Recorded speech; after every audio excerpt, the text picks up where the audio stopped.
8 into 27, और ये इसको सॉल्व करेंगे तो ये 9 -1 आ जाएगा। तो ये आपके पास आ जाएगा 8 इंटू 27 और इंटू 8। तो कैलकुलेटर से इसका आंसर निकाल लीजिएगा। तो बस एक चीज़ का आपने ख्याल रखना है कि जब आप x के साथ इंटीग्रेशन करेंगे तो y कांस्टेंट होगा, y के साथ इंटीग्रेशन करेंगे तो x कांस्टेंट होगा, x के साथ इंटीग्रेशन करेंगे तो y कांस्टेंट होगा, y के साथ इंटीग्रेशन करेंगे तो x कांस्टेंट होगा। तो अगर हम कैलकुलेटर में सॉल्व करें तो 8 को 8 से मल्टीप्लाई करें 64 आता है, 64 को 27 से मल्टीप्लाई करें तो आपके पास 1728 जो है इसका आंसर आएगा। इसका आंसर जो आ रहा है 1728 है। ठीक है बेटा, तो उम्मीद करता हूँ कि ये चीज़ें आपको समझ आ रही हों। मुश्किल नहीं है बेटा, ये बहुत आसान है। आपके लिए मैंने यहाँ पे एक ऑर्डर इस्तेमाल किया है। अब आपकी मर्जी, आप दूसरे ऑर्डर से खुद क्वेश्चन को अटेम्प्ट करें। यहाँ पे असाइनमेंट में आपको दे रहा हूँ कि मैंने एक ऑर्डर से क्वेश्चन अटेम्प्ट किया, आपने दूसरे ऑर्डर से खुद अटेम्प्ट करना है। तो दूसरे ऑर्डर से आपके पास अटेम्प्ट करेंगे तो आपके पास यही आंसर आएगा जी। अच्छा बेटा, यहाँ पे छोटी सी मिस्टेक हो गई है। यहाँ पे जो x की लिमिट है वो 3 नहीं है, बल्कि x की लिमिट जो x की लिमिट है वो बेसिकली -1 से 2 तक है। तो बस लिमिट को थोड़ा सा ध्यान से लिखिएगा, लिमिट की वजह से आंसर गलत हो सकता है। ये -1 से 2 तक है तो इसको ठीक कर लें। ये भी 2 है और ये भी 2 हो जाएगा, तो ये आपके पास 3 हो जाएगा ना। ये आपके पास 4 -1 हो जाएगा तो 3 हो जाएगा। तो ये आपके पास 24 इंटू 27 जो है, ये आपके पास जो आंसर आ रहा है 24 इंटू 27 648। हाँ जी, 648 जो है इसका रिक्वायर्ड आंसर है। ठीक है बेटा, लिमिट जो है वो आप ठीक करके लिख लीजिएगा, वो मेरे लिखने में मसला हो गया था। बस यहाँ पे 3 डालते जाएं। बस x की जो लिमिट है -1 से लेके 2 तक है, तो मैंने गलती से 3 लिख दिया था। तो इससे कोई फ़र्क नहीं पड़ता, मैंने लिमिट गलती से लिखी गई है। लेकिन यह है कि अगर आप उसको सॉल्व करेंगे एक प्रॉपर वे से तो आपका पास आंसर जो है वो एग्जैक्ट आएगा। तो मेरा आंसर जो है वो मैच कर रहा है बुक के साथ। अच्छा बेटा, यहाँ पे एक थ्योरम आ रहा है और ये थ्योरम बेसिकली टाइप नंबर 1 और टाइप नंबर 2 जो हम लोगों ने डबल इंटेग्रल के अंदर पढ़ी थी उसी से मिलता जुलता यहाँ पे थ्योरम है। बस यहाँ पे सिंपल ये फ़र्क होगा। अच्छा बेटा, ये इस चीज़ को समझाने के लिए मेरे पास एक थ्योरम है। ट्रिपल इंटेग्रल थ्योरम क्या चीज़ होती है उसको बेसिकली ये टाइप नंबर 1 और टाइप नंबर 2 जो हम लोगों ने पढ़ी थी ये उसी से रिलेटेड है। आपने करना ये है कि आपने जो ट्रिपल इंटेग्रल है उसको 2 हिस्सों में तकसीम कर देना।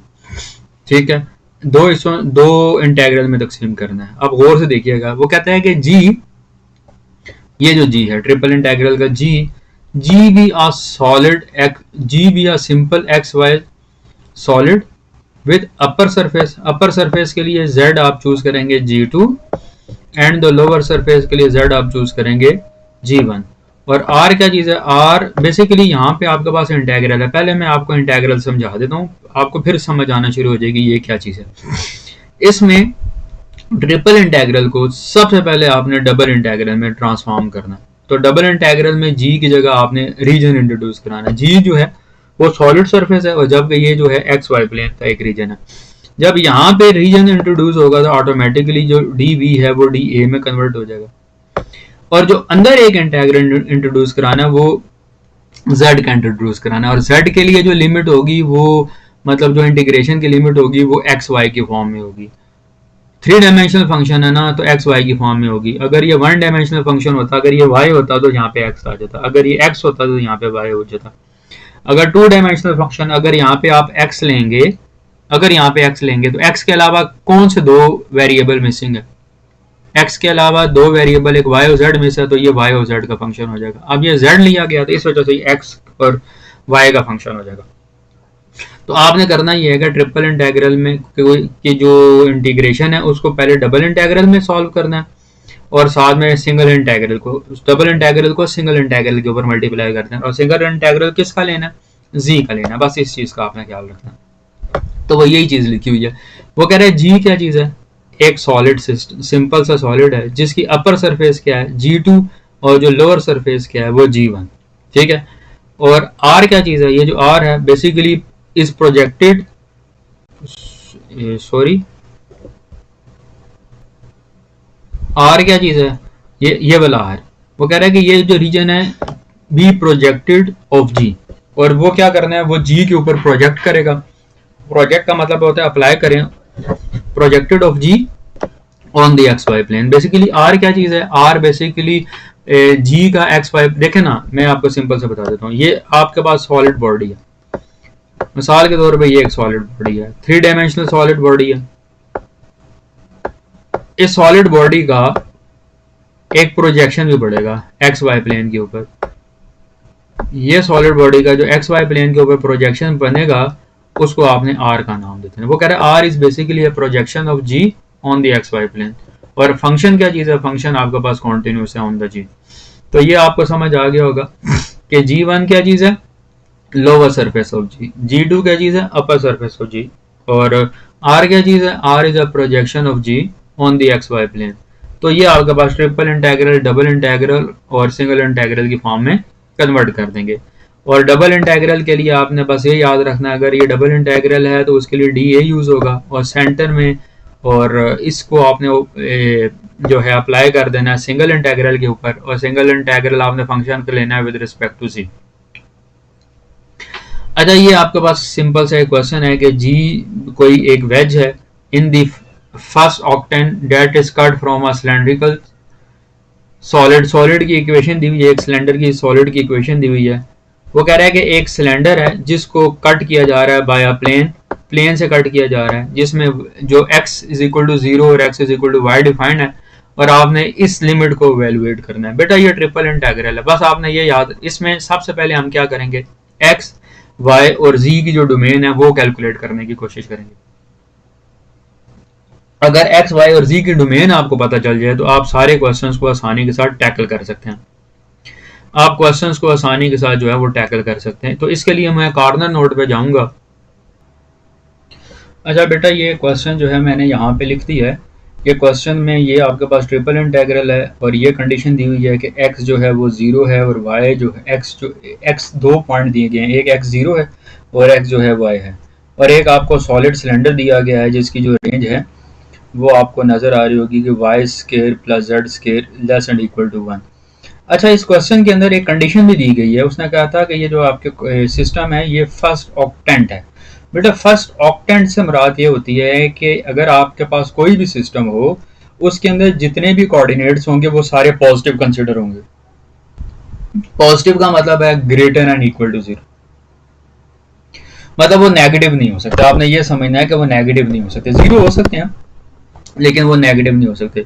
तो फर्स्ट ऑक्टेंट ये कंडीशन है, तो आपने इस कंडीशन को फुलफिल करना है। तो इस कंडीशन के मुताबिक जो है हम इस कंडीशन को मद्देनजर रख के हम जो है इन कोऑर्डिनेट सिस्टम में जो है x, y और z की जो लिमिट्स है वो फाइंड करेंगे। देखें, x की लिमिट तो उसने पहले से डिफाइन की हुई है कि x जो है वो 0 से स्टार्ट हो रहा है और y पे जा रहा है। तो इससे ये पता चल रहा है कि ये वाली जो लिमिट है वेरिएबल फॉर्म में है। एक तो ये आपको पता होनी चाहिए। दूसरी चीज उसने ये दी हुई है कि y square plus z square less and equal to 1 है।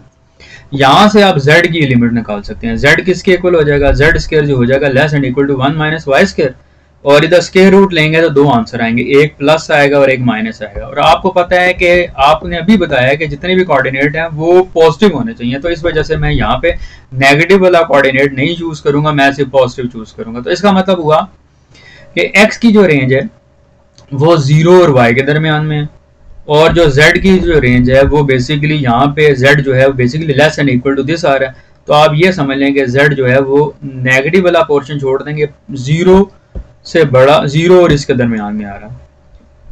बात समझ आ रही है ना, z भी हमें पता चल गया और x भी हमें पता चल गया। अब रह गई बात y की।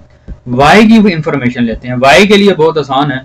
y के लिए आपने ये जो z पता चला ना, आपको z पता चला है या तो ये या फिर इस इक्वेशन के अंदर, ये जो आपके पास गिवन इक्वेशन है इसके अंदर z को 0 पुट कर दें। जब आप z को 0 पुट करेंगे तो ऑटोमेटिकली आपके पास z को 0 पुट करें, आपके पास आ जाएगा y स्क्वायर लेस देन 1। आप यहाँ पे भी z को 0 पुट करें तब भी आपके पास ये आंसर आएगा, y square less than 1। y और इसमें फिर स्क्वायर रूट लेंगे तो फिर प्लस माइनस आएंगे। तो माइनस वाला इंटरेस्टेड नहीं हूँ क्योंकि आपके तमाम कोऑर्डिनेट पॉजिटिव है, तो इस वजह से आप यहाँ पे पॉजिटिव कोऑर्डिनेट लेंगे तो z की y की वैल्यू भी आपके पास यहाँ पे ये आ रही है। तो अब ये कोऑर्डिनेट सिस्टम बनेगा क्या? सबसे पहले देखें कि कांस्टेंट लिमिट तीनों की लिमिट निकाल ली। y की लिमिट 0 और 1 के दरमियान, x की लिमिट 0 और y के दरमियान, z की लिमिट जो है वो आपने निकाली है 0 और √1 माइनस वाई स्क्वायर के दरमियान। अब सबसे पहले देखें कांस्टेंट लिमिट्स कौन सी हैं।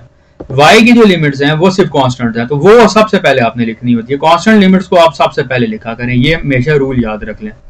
कांस्टेंट लिमिट्स को सबसे पहले आपने लिखना होता है। उसके बाद देखें वेरिएबल लिमिट्स कौन सी हैं। वेरिएबल लिमिट एक तो z की वेरिएबल लिमिट्स हैं और एक आपके पास y की वेरिएबल लिमिट्स हैं। तो वेरिएबल लिमिट y की ज्यादा आसान है, x की सॉरी एक वेरिएबल लिमिट x की है, x एक 0 है और x एक y है, एक वेरिएबल ये है, और एक वेरिएबल लिमिट z की है, z की ये अंडर रूट की फॉर्म है। तो इन दोनों में से जो आसान है वो पहले लिखेंगे। आसान आपके पास y वाली है तो x वाली है, x एक 0 है और एक आपके पास x y है। इसी तरह z के बारे में भी एक z 0 है और एक z आपके पास under root 1 minus y square. अब आप क्वेश्चन अटेम्प्ट हो गया। अब अंदर वाली लिमिट पहले किसकी है? z की। सेंटर वाली किसकी है? y की। और बाउंड्री पे किसकी थी? पहले किसकी थी? ये x की थी। तो देख सकते हैं x को x के साथ, सेंटर वाली y के साथ और ये वाली। अब इस क्वेश्चन को आप अटेम्प्ट कर लें। अब इस क्वेश्चन को अटेम्प्ट करना मुश्किल नहीं है, इससे मुश्किल ये था कि आपने यहाँ पे लिमिट्स कैलकुलेट करनी थी। तो ये आसान सा क्वेश्चन है, तो इसमें सिर्फ और सिर्फ z की आप वैल्यूज निकालें। अंदर वाली लिमिट को मैं सॉल्व कर रहा हूँ, इसमें सिंपल ये आपके पास आ जाएगा 1 माइनस वाई स्क्वायर, और इसको अगर मैं सॉल्व करूं तो ये आपके पास बन जाएगा जी 1 माइनस वाई स्क्वायर बाय 2।